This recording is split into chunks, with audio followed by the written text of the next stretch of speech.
ओम श्री गणपति नमः। श्री गणेश की वंदना कर, दिन के स्वामी शनिदेव, श्री राम भक्त हनुमान और उनके स्वामी श्री राम की आराधना कर, इष्ट देव का ध्यान धर, गुरुजनों को नमन कर, अभिनंदन करते हैं आपका वरुण निष्ठा द्वारा प्रस्तुत आज के दैनिक पंचांग। यह दैनिक पंचांग नित्य प्रस्तुत हुआ करता है और इसमें डेटा जो भी प्रयुक्त होते हैं वो अतिरिक्त पंचांग से लिए जाते हैं। छवि तथा ध्वनि गूगल से ली जाती है और एक्सरसाइज हेतु अंक ज्योतिष में, इस प्रस्तुति के अंक ज्योतिष भाग में एक्सरसाइज के हेतु आज जिनकी जन्म तिथि है उनका जन्म विवरण गूगल से ही लेते हैं और जिसमें हम उनके जन्म तिथि से संबंधित अंकों का विवरण कर शिक्षा देने हेतु, शिक्षा के उद्देश्य से हम उसका उपयोग करते हैं। इसमें कहीं आय का कोई या कहीं भी कोई कंसल्टेशन की बात, और यह प्रस्तुति आप तक यूट्यूब के माध्यम से हम सफलपूर्वक पहुंचा पाने में समर्थ होते हैं। पंचांग के जिस तरह 5 भाग और अंग होते हैं उसी तरह इस प्रस्तुति के भी 5 भाग। पहला भाग पंचांग मुहूर्त और ग्रहों के गोचर से संबंध रखता है और इसी भाग से हम पंचांग और मुहूर्त को लेकर आपके सुझाव के अनुरूप आपके लिए लघु रूप इसका पंचांग का हम अलग से भी प्रस्तुत करते हैं। दूसरा भाग ग्रहों के बुध नक्षत्र से संबंध है, यानी चंद्रमा आज जिस नक्षत्र में है और स्थायी रूप से जिस नक्षत्र में है दोनों को ताल मिलकर आज के तार नक्षत्र क्या कहते हैं। विभिन्न नक्षत्र में जन्मे जातकों को इसे तारा बल कहते हैं और यह मूल रूप से नौ तारा चक्र पद्धति पर आधारित है। विस्तृत चर्चा प्रस्तुति में करें। तीसरा भाग नक्षत्र की तरह ही चंद्रमा जिस राशि में है और जिस राशि में भ्रमण कर रहे हैं और जन्म कुंडली में जिस राशि में है दोनों का ताल मिलकर आज राशि के अनुसार कैसा दिन रहने की संभावना है इसे चंद्र बना गया चर्चा प्रस्तुति। चौथा भाग ये उपयोगी मुहूर्त है, चौघड़िया। यह शुभ और अशुभ काल दर्शाता है किसी भी कार्य को करने के। कार्य किसी भी प्रकार का, दैनिक हो, पहली बार किए जाने वाला हो, पूजा पाठ हो, अन्य कार्य जिसमें हम शुभता की अपेक्षा करते हैं या ग्रहों से संबंधित जो विशेष कार्य है वह, ये सभी के लिए शुभ और अशुभ समय दर्शाता है चौघड़िया। चर्चा प्रस्तुति में करेंगे। और पांचवा और अंतिम भाग अंकों के अंक में हम जन्म लेते हैं, अंकों के साथ हम खेलते हैं, अंकों के लिए ही स्पर्धा करते हैं, उसी के लिए प्रतिस्पर्धा हो और अंकों के साथ हम पलते बढ़ते हैं।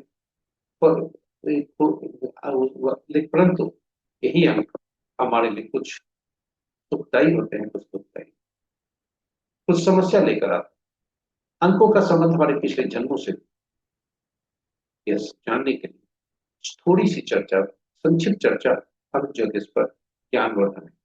और आज का अंक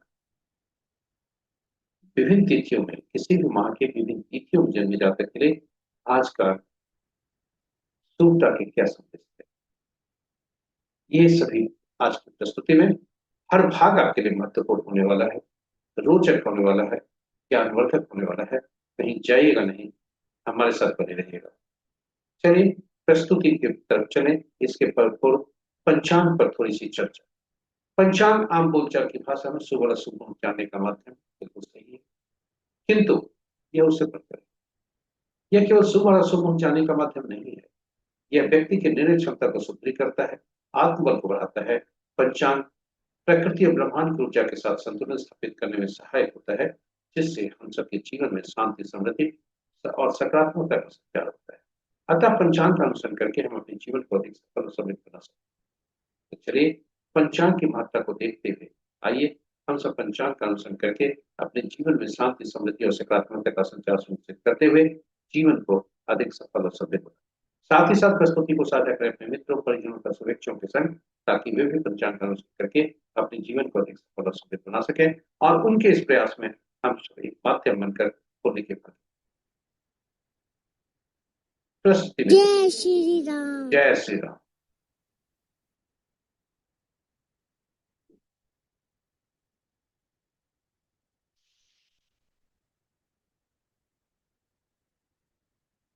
आज का दिनांक 1 नवंबर 2025, नवंबर मास की पहली तारीख, माह कार्तिक, पक्ष कृष्ण, शाका संवत 1947 विश्ववसु, विक्रम संवत 2082 का लगन, कलयुग का 5126वां वर्ष। आज का सूर्योदय 5:57 पर, सूर्यास्त 5:08, sunrise at 5:57 AM and sunset at 5:08। आज का दिशा शुभ पूर्व है, फिर भी इस दिशा में यात्रा करने को बाध्यता हुई तो अदरक या उड़द की दाल का सेवन कर यात्रा भी शुभ। पंचांग के पांचों वार शनिवार, तिथि प्रातः 9:11 तक दसवीं जो पूर्ण तिथि के अंतर्गत आता है, उसके बाद एकादशी जो नंदा तिथि के अंतर्गत। नक्षत्र रात्रि के 6:20 तक सतीशा नक्षत्र जो पूर्व भद्रा के नक्षत्र में आता है। योग देर रात्रि 2:10 तक ध्रुव, उसके बाद क्या आता है। नक्षत्र रात्रि के 6:20 तक सतीशा, उसके बाद पूर्व भद्रा। योग देर रात्रि 2:10 तक ध्रुव, उसके बाद व्याघात। और करण प्रातः 9:11 तक कर, उसके बाद रात्रि के 8:27 तक बनिश, तत्पश्चात वृश्चिक। ये रहे पंचांग के पांचों। महत्वपूर्ण मुहूर्त में जाने के पूर्व भोलेनाथ का आज वास देखते हैं, उन्हें नमन करते हैं और उनके वास देखकर इस सूक्ता जान। जय भोलेनाथ। ओम नमः शिवाय। ओम नमः शिवाय। भोलेनाथ का वास आज सभा स्तर पर और क्रिया स्तर पर है, जो कि शुभ। जय भोलेनाथ। ओम नमः शिवाय। ओम नमः शिवाय। महत्वपूर्ण मुहूर्त में अभिजीत मुहूर्त दिन के 11:10 से 11:55 तक, अमृतकाल दिन के 11:17 से 12:51 तक, सर्वार्थ सिद्धि योग और त्रिपुष्कर योग आदि आ जाते ही है। रवि योग प्रातः 5:57 से 6:20 संध्या तक, विजय मुहूर्त 1:25 से 2:09 अपराह्न तक, गोधूली विला संध्या 5:08 से 5:34 तक, और निशिता मुहूर्त देर रात्रि 11:07 से मध्य रात्रि 11:60। रात्रि में की जाने वाली पूजा पाठ जब तक साधना तंत्र मंत्र आदि के लिए निशिता मुहूर्त श्रेष्ठ होगा। अशुभ मुहूर्त में सबसे प्रभावी अशुभ मुहूर्त राहु काल प्रातः 8:45 से 3:10 तक, होली काल प्रातः 5:57 से 7:21 तक, यमगंड अपराह्न 12:57 से 2:51 तक, और वर्ज्य मुहूर्त देर रात्रि मध्य रात्रि के हैं 24:24 से 1:55 देर रात्रि। भद्रा रात्रि के 8:27 से कल के सूर्योदय। गंड मूला नहीं है। पंचक प्रातः आज के सूर्योदय से कल के सूर्योदय तक, और जब भी कोई भी मुहूर्त आज के सूर्योदय से कल के सूर्योदय तक होता है उसे अहोरात्रि है। तो पंचक अहोरात्रि। ये रहे हमारे महत्वपूर्ण शुभ अष्टम। ग्रहों की आकाशीय स्थिति को देखें तो सूर्य देव तुला की राशि में जाकर बीच में है, चंद्रदेव कुंभ राशि में आ चुके, और कुंभ राशि में चंद्रदेव के आने के साथ वहां पर से वर्तमान है कुंभ राशि में राहु देव। चंद्रमा और राहु की मन थोड़ा मन थोड़ा में खिन्नता रह सकती है। मन चंचल है और राहु उसको बढ़ाते हैं, तो चंचलता खिन्नता बढ़ सकती है, तो सावधान रहें। साथ ही साथ यदि आप देखें चंद्रमा राहु के साथ बैठ गए और चंद्रमा राहु के नक्षत्र में, सूर्य भी राहु के नक्षत्र में, इसलिए थोड़ा सावधानी रहने की जरूरत है। सावधानी से होने रहने की सलाह दी जाती है। राशि के अनुसार यदि देखें तो मित्र राशि में 3 ग्रह, शत्रु राशि में 2 ग्रह, सम राशि में 3 ग्रह, स्व राशि में 1 ग्रह, और ये स्व राशि में जो 1 ग्रह है वे हैं मंगल देव। वृश्चिक राशि इस प्रकार यदि ग्रहों की स्थिति को देखा जाए राशि के अनुसार, तो मंगल की राशि में सबसे ज्यादा ग्रह 2 ग्रह, शनि की राशि में 2 ग्रह, अब ये सभी ग्रहों की राशियों में एक एक ग्रह। नक्षत्र की तरफ चलते हैं। जैसा हमने कहा, सूर्य देव राहु के नक्षत्र में, चंद्रदेव भी राहु के नक्षत्र में, और चंद्रदेव की स्थिति थोड़ी सी और भी थोड़ी ये है, क्योंकि चंद्रदेव राहु की राशि में, सूर्यदेव राहु के नक्षत्र में, दोनों शत्रु हैं। सूर्यदेव और चंद्रमा के दोनों शत्रु है राहु, इसलिए। और राहु की, चंद्रदेव की शक्ति बाल्यावस्था, चंद्रदेव की शक्ति राशि परिवर्तन की है, इसलिए थोड़ी सी कमजोर है। नक्षत्र परिवर्तन और राशि परिवर्तन को देखें तो आज कोई भी राशि का नक्षत्र परिवर्तन या राशि परिवर्तन नहीं है। और नक्षत्र के अनुसार मित्रता यदि देखा जाए, मित्र नक्षत्र राशि में, मित्र के नक्षत्र में एक ग्रह, शत्रु के नक्षत्र में दो ग्रह, सब नक्षत्र में पांच ग्रह, स्व नक्षत्र में एक ग्रह है। बृहस्पति देव,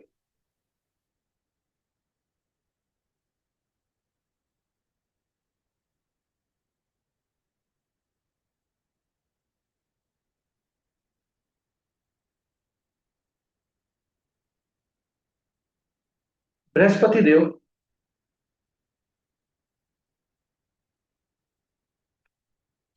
के नक्षत्र में चार ग्रह हैं, राहु देव के नक्षत्र में दो ग्रह हैं, शुक्र देव के नक्षत्र में एक ग्रह है, शनि देव के नक्षत्र में एक ग्रह है। पुनः बता दें, बृहस्पति देव के नक्षत्र में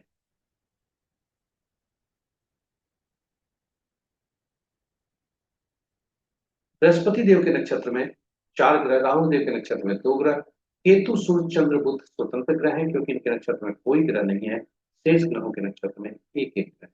आज किसी ग्रह का राशि परिवर्तन। तो इस प्रकार हमारे पहले भाग की प्रस्तुति यहाँ पर समाप्त होती है। हम आपको दूसरे भाग में,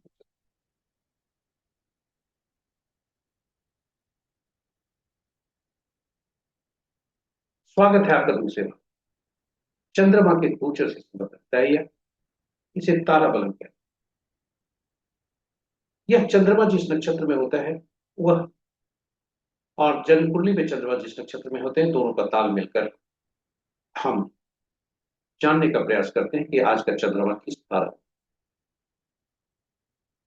आपके समझ जो सूची संबंध प्रस्तुत है वह चंद्रमा किस नक्षत्र में है उससे संबंध है। और चंद्रमा आज 6:20 तक एक नक्षत्र में है, उसके बाद संध्या के, उसके बाद दूसरे नक्षत्र में है। यहाँ पर आपके चित्त जो सूची है उसके समक्ष जो हॉरिजॉन्टल कॉलम है, यह चंद्रमा के गोचर से संबंध रखता है। और ताराबल के नीचे जो भी नक्षत्र के नाम लिखे हैं, नक्षत्र के नाम दोनों जगह लिखे हुए हैं। हॉरिजॉन्टल कॉलम में जो नक्षत्रों के नाम है वह चंद्रमा के गोचर से संबंध है, और ताराबल के नीचे जो वर्टिकल रोज है उसमें जो नक्षत्रों के नाम है, यह जातक के जन्म कुंडली से संबंध है।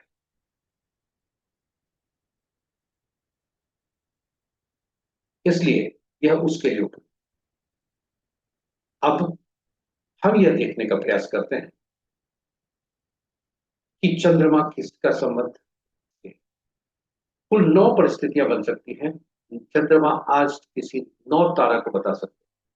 वे तारा हैं, चंद्रमा जन्म तारा के बारे में बता सकता है, किसी भी जातक के संपत्ति बता सकता है, विपद, क्षेम, प्रत्यरि, साधक, मैथनी, मित्र और अति मित्र। यह ये तारे आज दिखा सकते। जब भी आज किसी जातक का तारा संपत, क्षेम, साधक, चित्र और मित्र में दिखता हो तो वह सूरता के संकेत देता है। वही जन्म, विपद, प्रत्यय और नैथनी में हो तो वह अशुद्धता को दर्शाता है, चुनौती को दर्शाता है। तो जातक का जब भी अशुद्धता की स्थिति रहे तो दैनिक कार्यों में सावधान रहें, साथ ही साथ नए काम का आरंभ न करें जिसमें उन्हें शुभता की अपेक्षा है। उपाय के तौर पर कोई भी जोखिम न लें, क्योंकि उपाय अगर कहीं फलित नहीं हुआ फिर नुकसान हो सकता है। क्योंकि जो भी उपाय हम इस प्रस्तुति में बताएंगे वह कहीं प्रमाणित, उसकी उपयोगिता अभी हमें कोई कंफर्म नहीं है, इसलिए हम उस पर कंफर्मेशन नहीं कर सकते। अब आपको इस प्रस्तुति के संबंध में आते हैं। ये तारा बलम मूलतः नौ तारा चक्र पद्धति पर आधारित है, और नौ तारा चक्र पद्धति के अनुसार हम जातक के बारे में, पूरे ग्रहों के बारे में जान सकते हैं। यहाँ चंद्रमा से संबद्ध तारा बलम के अनुसार जानते हैं केवल चंद्रमा के बारे में और चंद्रमा से संबद्ध नक्षत्रों के बारे में, किंतु हम जातक के पूरे जीवन काल के अन्य ग्रहों से संबंध नहीं जान सकते। लेकिन तारा बलम जिस सिद्धांत पर आधारित है वह है नौ तारा चक्र। नौ तारा चक्र पद्धति से हम ग्रहों के पूरे जीवन काल के बारे में, कौन से ग्रह शुभ होंगे कौन से अशुभ, यह हम जान सकते हैं। और ये नौ तारा चक्र पद्धति मूलतः उस पद्धति पर आधारित है कि ग्रहों के मन नक्षत्र होते हैं, नक्षत्र ही ग्रह के फल देते हैं, ग्रह अपना फल नहीं देते। तो प्रश्न उठता है कि आखिर 27 कुल नक्षत्र हैं, 9 ही ग्रह हैं, कौन से नक्षत्र किस ग्रह के फल देंगे? अब इसके लिए ग्रहों नक्षत्रों को, 27 नक्षत्रों को क्रमबद्ध सूची रखी गई, उसमें 9 नक्षत्रों का समूह बनाकर 3 भागों में रखा गया। क्योंकि 9 ग्रह है इसलिए 9 नक्षत्रों का समूह बनाकर 3 श्रेणियां बनाई गई, और यह श्रेणी आपके समझ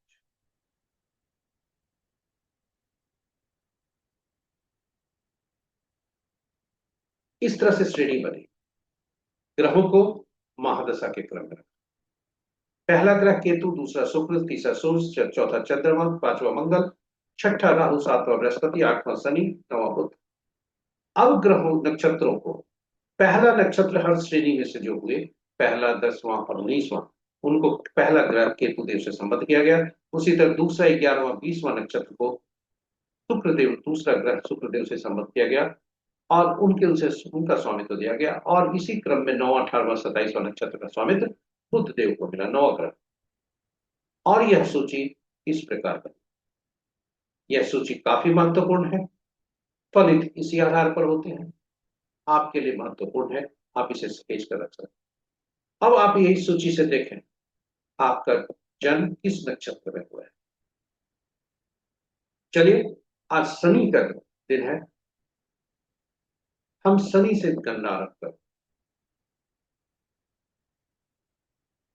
या हम आरंभ करते हैं आज के राहु से।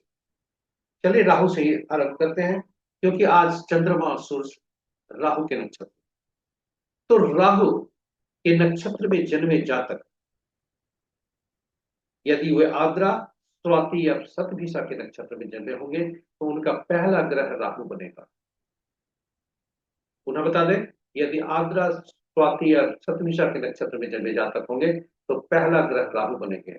और राहु पहला ग्रह जब बने, गिनती वहीं से शुरू होगी। पहला ग्रह गिनती में वो, दूसरा बृहस्पति, तीसरा शनि, चौथा बुध, पांचवा केतु, छठा शुक्र, सातवां सूर्य, आठवां चंद्रमा, नौवां मंगल। और पहला ग्रह मिश्रित फल देंगे, यानी परेशानी का होगा, कम परेशानी होगी, थोड़ी शुभता भी हो सकती है, लेकिन वैसे उन्हें अशुभता की श्रेणी में पहले ग्रह को रखा जाए। दूसरा, चौथा, छठा और आठवां, दूसरा, चौथा, छठा, आठवां, नौवां, ये शुभ फल देंगे। और पहला, तीसरा, पांचवां, सातवां, ये अशुभ फल देंगे। अब यदि हमें यहीं पर पता चल गया कि पहला ग्रह कौन है, राहु, और वहां से दूसरा दूसरा ग्रह, चौथा, दूसरा, चौथा, छठा, आठवां, नौवां ग्रह कौन बनते हैं, तो बृहस्पति, चौथा बुध, छठा शुक्र, आठवां, नौवां चंद्रमा और मंगल, ये सभी राहु के जन्मे जातक के लिए शुभता के फल देंगे। और वहीं राहु खुद, उसके बाद शनि, तीसरा ग्रह, पांचवा ग्रह केतु और सातवां ग्रह सूर्य, ये जो ग्रह हैं ये चुनौती भरा दे सकते हैं, समस्या दे सकते हैं, बाधा दे सकते हैं। तो यदि हम पहले से जान गए पूरे जीवन काल के बारे में कि राहु के जन्मे जातक के लिए कौन कौन से ग्रह शुभ होंगे, कौन कौन से अशुभ, तब बता दीजिए कि दशा महादशा के फल में हम पहले से जब जान गए तो हम शुभ फल का कार्यक्रम, जो भी शुभता है उस दशा महादशा में कार्य करें तो शुभता तो बढ़ेगी, अशुभता सुनिश्चित। और वहीं अशुभ स्थिति में हम अपने आप को मानसिक रूप से तैयार, चुनौती सामना करने के लिए मानसिक रूप से तैयार हो, कमजोर नहीं होते, तैयार होते। ऐसे अचानक हमें घटना घटेगी, तब लगेगा हमारा भाग्य किस्मत खराब है, हमारे साथ क्या हो रहा है। लेकिन यदि पहले से पता हो, फिर हम जान सकते। अब दूसरी परिस्थिति में, जन्म कुंडली में ये ग्रह जहां बैठे हैं, उदाहरण स्वरूप यदि राहु का जन्म का व्यक्ति है, तो उसके लिए बृहस्पति क्या है? संपत्ति के कारक है। अब बृहस्पति को जन्म कुंडली में यदि देखा जाए, कहाँ बैठे हैं, किस राशि से संबंध है, किस भाव से संबंध है, उससे संबंधित अगर कार्य में हम जुटे हैं, तो संपत्ति के कारक हो। तो इस तरह से हम जान सकते हैं कौन सा ग्रह जन्म कुंडली में बैठे किस परिस्थिति में है, वो कैसा शुभता अशुभता देगा।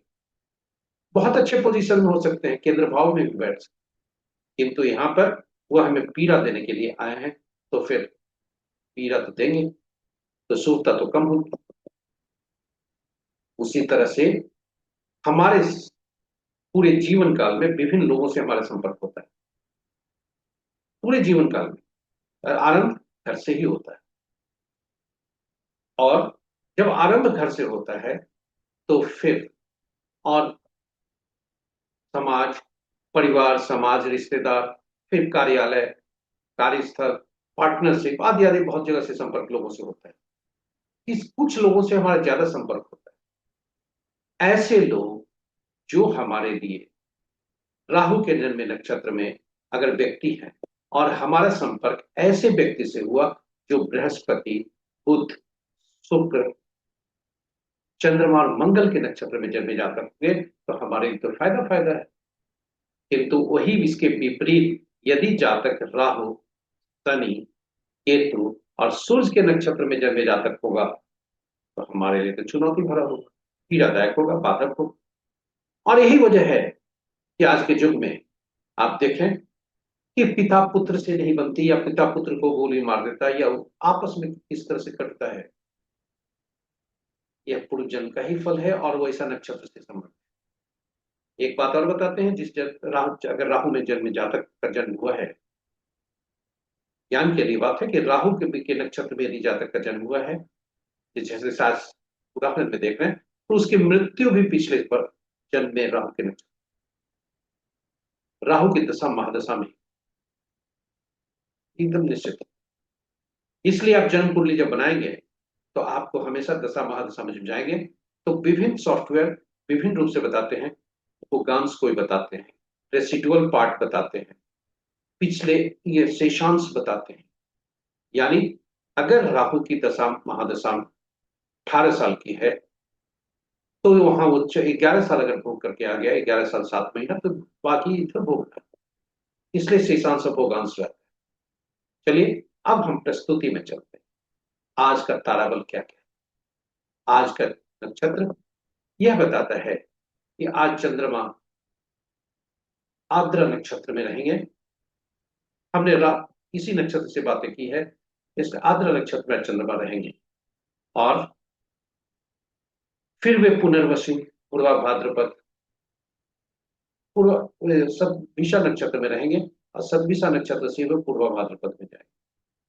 अब आप देखिए, यदि जातक का जन्म राहु के नक्षत्र में हुआ है, आर्द्रा, स्वाति या सतभिषा में, तो जन्म तारा में वो पड़ेगा, और दूसरा भाग संपत्ति तारा। यदि भरनी, पूर्वा फाल्गुनी या पूर्वाषाढ़ हुआ है, तो पहला भाग कर्तेरी होगा, दूसरा भाग साधक होगा। वही पुनर्वसु पूर्वा विशाखा या पूर्वा भाद्रपद में है, तो पहला भाग अति मित्र है, दूसरा भाग जन्म करे। इस तरह से हम ताराबल को देख सकते हैं कि आज का तारा हमारा विभिन्न नक्षत्र के जातक खुद देख सकते हैं कि आज का तारा क्या हो। इसलिए आप भी देख सकते हैं, यह रेडीमेड पर होता है, और इससे आप अपने दिन के शुभता और अशुभता जान सकते हैं, और उसी अनुरूप आप अपने कार्य को कर सकते हैं। जहां शुभता है वहां आप अपने बात को ये कीजिए, ऊर्जा ज्यादा लगाइए। यदि आप अशुभता है, थोड़ा शांत हो जाए, चैन से रहे, और कार्य में सावधानी रखें, क्योंकि आपके दैनिक कार्य में थोड़ी सावधानी की जरूरत है। वाहन चलाते समय फाइल को, दस्तावेज को जो देख रहे हैं, उसमें सावधान। इन्हीं शब्दों के साथ आज का जो आप उपाय पर आएंगे, मैं उपाय पर फिर बताता हूं कि कोई भी उपाय आप लिख करके जोखिम न लें। जानकारी के लिए आप रख सकते हैं कि तारा में नक्षत्र यदि है, जन्म में, आज का तारा जन्म में पड़ रहा है तो पीला कद्दू पत्ते वाली सब्जी का दान, विपद में पड़ रहा है तो गुड़ का दान, प्रत्यय पड़ रहा है तो नमक का दान, और नैधन्य में है तो उसको त्यागना जरूरी है, मजबूरी हुई तो तिल सहित स्वर्ण का दान।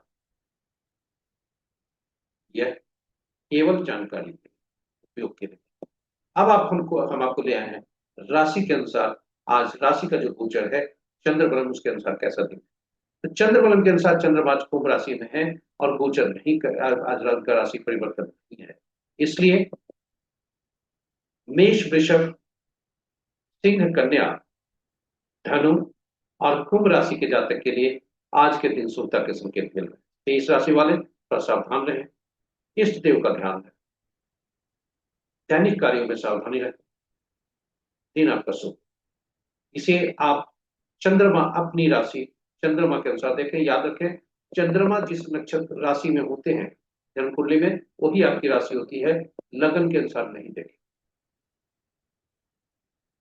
अब आपको हम ले आए चौघड़िया पर।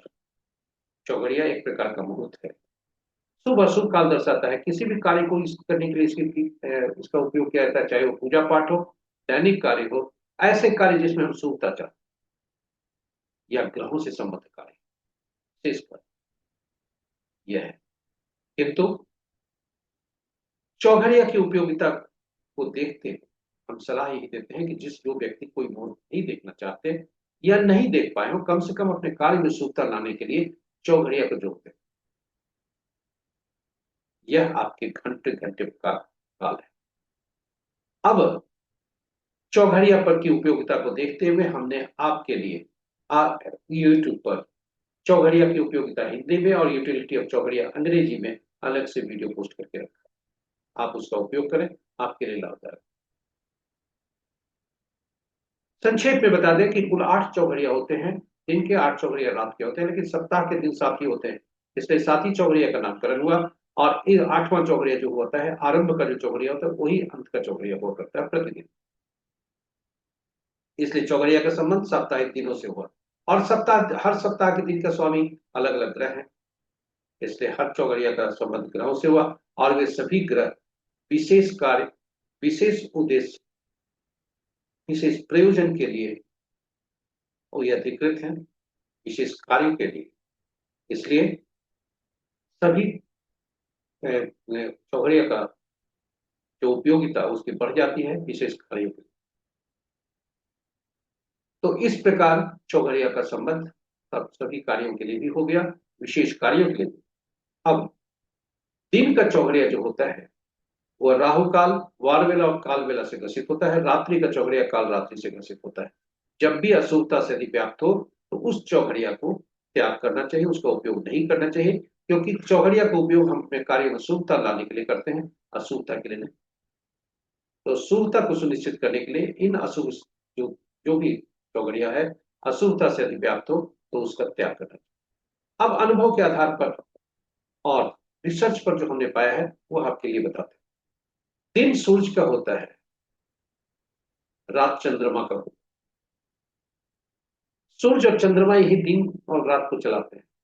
सूरज का दिन का सूरज का चंद्र जो होता है उसमें ग्रहों में सूरज और चंद्रमा में कटुता रहती है, वैमनस्यता रहती है। इसलिए दिन का चौघड़िया जो होता है उसमें शनि देव हमेशा हर दिन काल बेला से ग्रसित है। और यदि शनिवार है आज तो आप देखेंगे कि शनिवार का आरंभ ही काल बेला से होता है और अंत भी काल बेला से होता है, तो 2 चौघड़िया तो काल बेला से ग्रसित हो गए। उसी तरह रात्रि का चौघड़िया आई है, रात्रि चंद्रमा का होता है। चंद्रमा का किसी ग्रह से दुश्मनी नहीं है, किंतु बुध ग्रह की दुश्मनी चंद्रमा से, इसके पीछे कारण।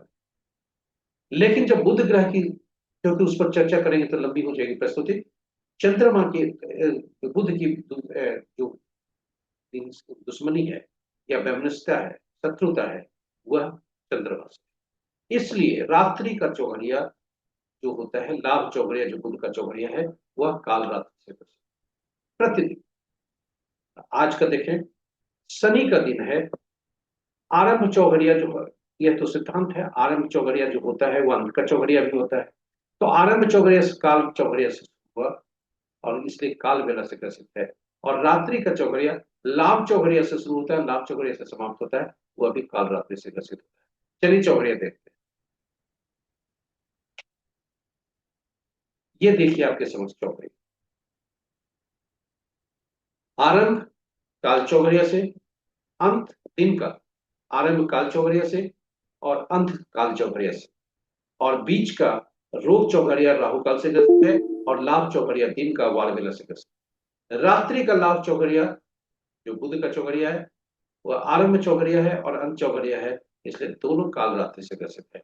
इस प्रकार आज का लाभ चौघड़िया जो बुध का चौघड़िया है, वह अशुभता से अधिक, क्योंकि दिन का चौघड़िया वारबेला से ग्रसित हो गया, और रात्रि का चौघड़िया काल रात्रि से, तो स्वाभाविक है। तो ये रहे आज का चौघड़िया की स्थिति।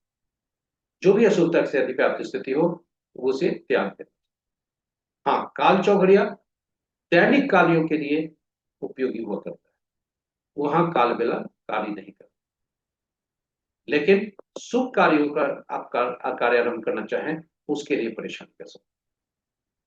चलिए, आपको अंतिम पड़ाव पर हम आ गए, लेकर आ गए, और यह है अंक ज्योतिष। अंक ज्योतिष पर संक्षिप्त चर्चा करेंगे। अंकों का की भूमिका हमारे जीवन में अहम हुआ करती है, क्योंकि अंकों के अंक में ही हम जन्म लेते हैं, अंकों के साथ खेलते हैं, अंकों के लिए ही प्रतिस्पर्धा करते हैं, अंकों के पीछे ही हम भागते हैं। अंक हमारे लिए महत्वपूर्ण है, और ये अंक 1 से 9 अंक तक होते हैं, जो कि महत्वपूर्ण होते हैं सिंगल डिजिट में, एकल अंक में। शून्य की वो गणना में नहीं लेते, क्योंकि शून्य हमेशा अनिश्चितता को दर्शाता है। और 1 से 9 अंक को देखें तो पांचवा अंक ऐसा होता है जो महत्वपूर्ण होता है। यह अंक संतुलित अंक होता है, इसे संतुलित अंक कहते हैं। यह बुध से संबंध रखता है, जो कि आईक्यू के कारक। और ये सभी ग्रह 1 से 9 अंक,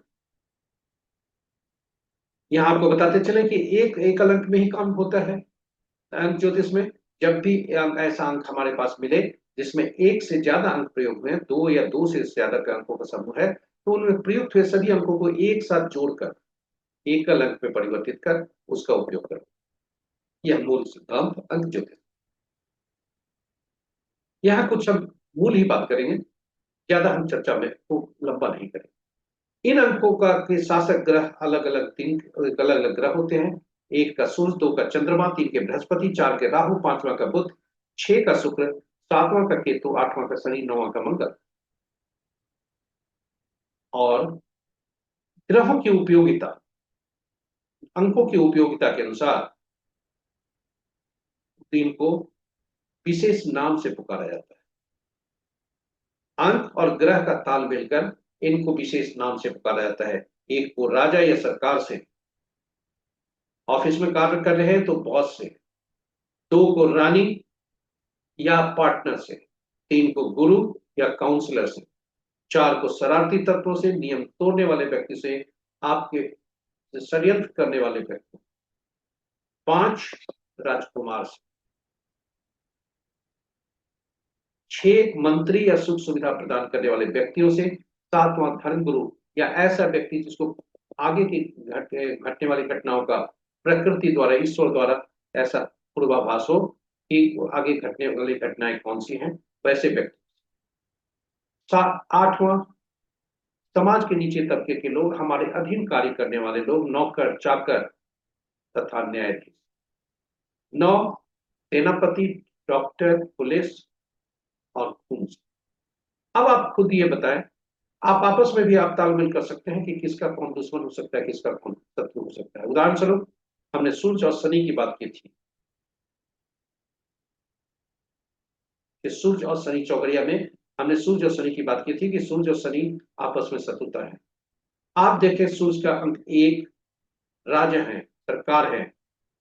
8 शनि अधीनस्थ है, कर्मचारी है, न्यायालय है, सरकार और न्यायालय में ठनी रहती है। सरकार और कर्मचारी से ही डिमांड होता है ज्यादा।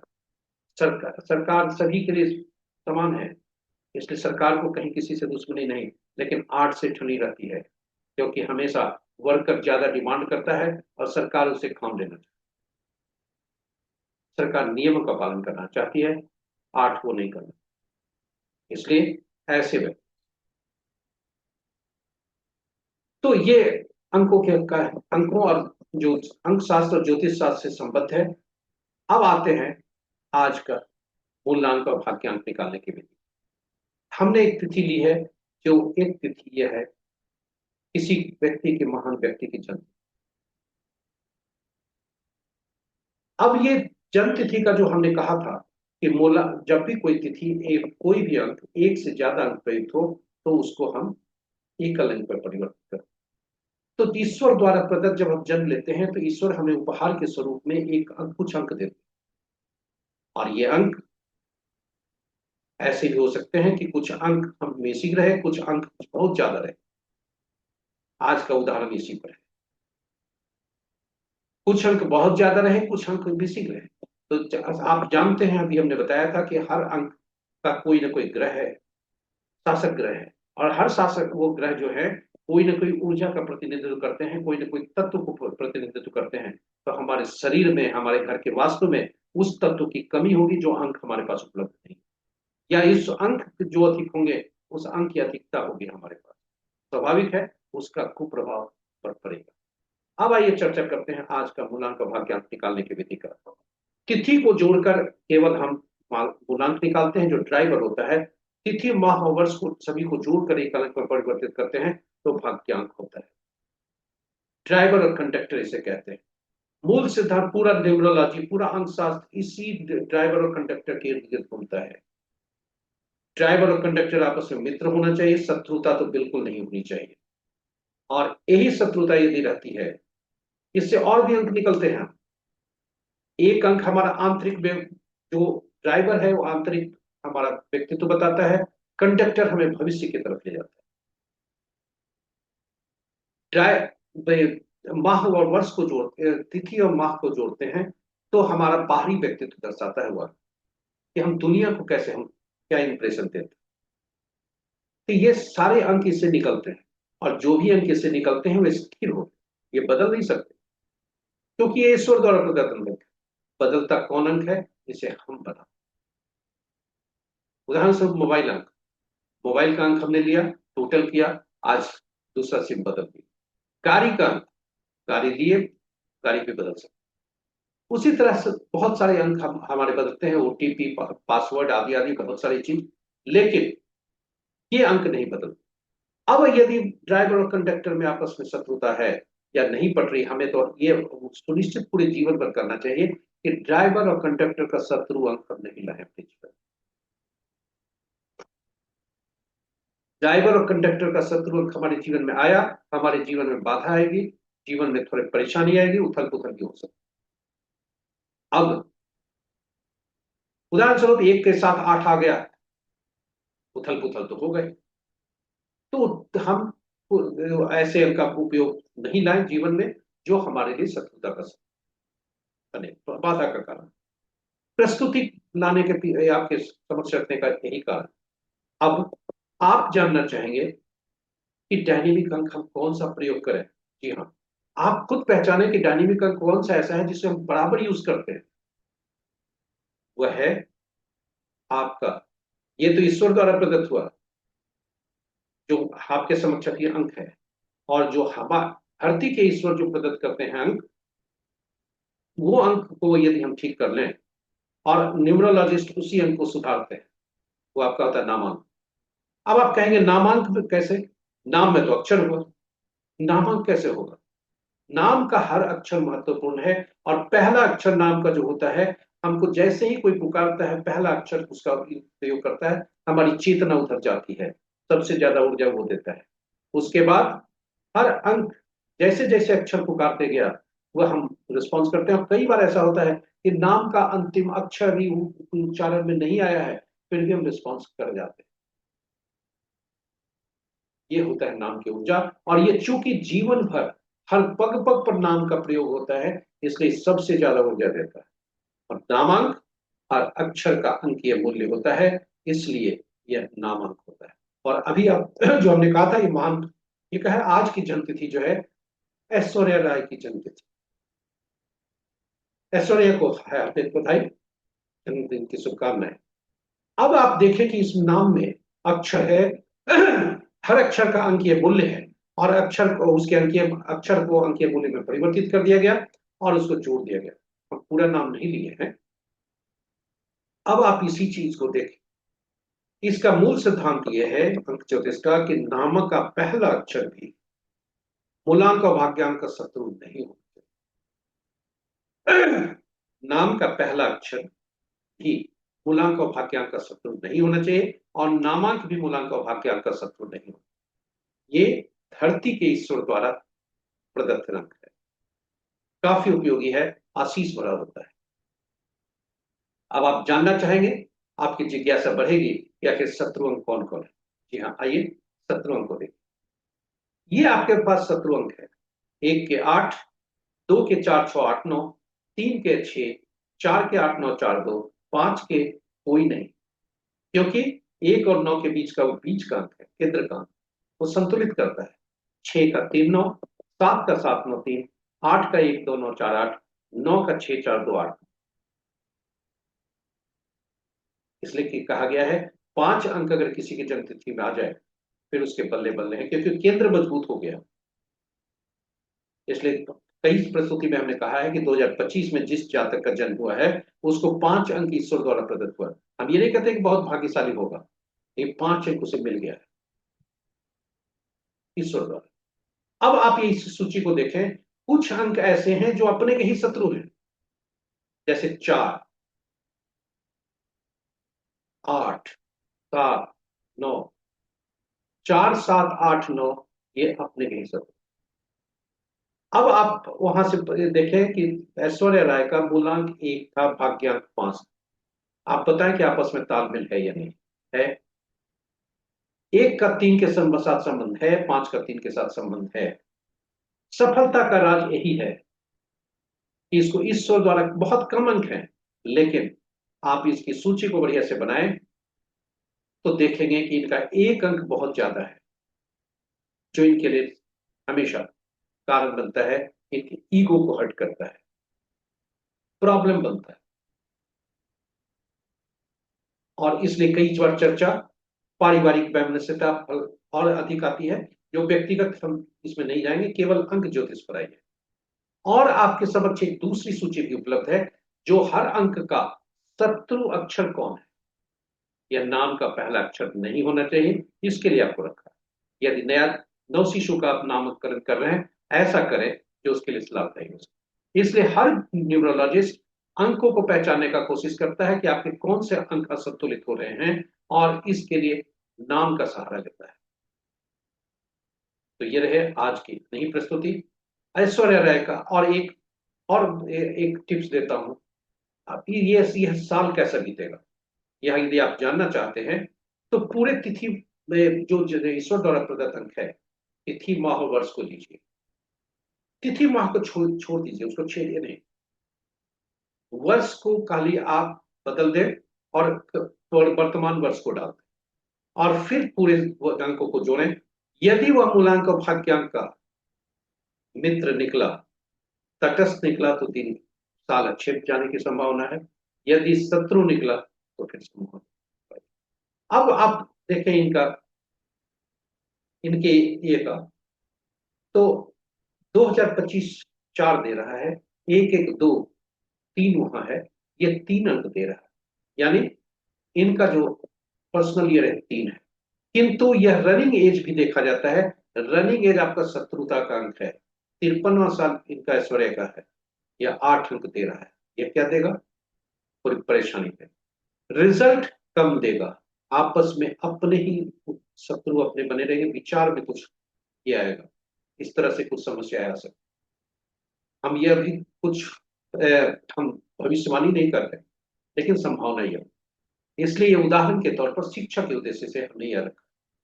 तो चलिए आज इतना ही। अब आप आज के अंक क्या बता रहे हैं, विभिन्न तिथि के जन्मे जातक। तो आज का 1/11/2025 और आज का अंक जो है, मूलांक 1 बनता है, भाग्यांक 3 बनता है। 3 की शत्रुता किससे किससे? तो 3 की शत्रुता किसी से नहीं है, केवल 6 अंक से। इस 6 का अंक शत्रुता 3 से, 3 की शत्रुता 6 से। इसलिए जिस जातक का जन्म 6/15/24 को हुआ है, उसका आज का दिन थोड़ा सावधान रहने की आवश्यकता। वाद विवाद से दूर रहें। शुक्र का अंक है। मैरिड लाइफ में हुआ है, ये आर्गुमेंट न करें। आदि आदि सावधानी रखें। दैनिक कार्यों में सावधानी। आपका दिन अच्छा भी है। और शेष जातक जो भी किसी भी माह के में जन्मे हो, किसी भी माह में 6/15/24 को जो जन्मे, उनके लिए दिन आज अच्छा नहीं है, और शनिवार का दिन भी है। और जिस जातक का जन्म किसी भी माह का अन्य तिथियों को हुआ है, उनके लिए, सभी के लिए शुभता है। तो चलिए, आज इतना ही। आप हमारे साथ बने रहे, इसके लिए बहुत बहुत धन्यवाद। हर प्रस्तुति के हर भाग को हम आपके लिए उपयोगी बना करके रखना चाहते, और हम प्रयास किए, आगे भी प्रयास करेंगे। हम इसी प्रयासरत हैं और इसी पर मेहनत करते हैं। यदि आपको यह प्रस्तुति अच्छी लगी तो साझा जरूर करें अपने मित्रों, परिजनों तथा शुभेच्छुओं के साथ, और हमारे चैनल को सब्सक्राइब करें। नोटिफिकेशन बटन को भी दबा लें, ताकि हर प्रस्तुति की सूचना आपके तक हमारे हर प्रस्तुति की सूचना आप तक पहुंच सके। इन्हीं शब्दों के साथ हम आपसे आज विदा लेते हैं। दिन शनिवार का है। शनिदेव की कृपा, श्री राम भक्त हनुमान तथा उनके स्वामी श्री राम की कृपा पर बरसते रहे। आपका दिन आज अच्छा हो। आज शनिवार है, कर्म क्षेत्र का दिन है, कार्य करने का दिन है। तो आज चलिए, आपके दिन दैनिक कार्य अच्छे बीते। आज का दिन अंक भी अच्छे कर रहे हैं। इन्हीं शब्दों के साथ हम आपसे विदा लेते हैं।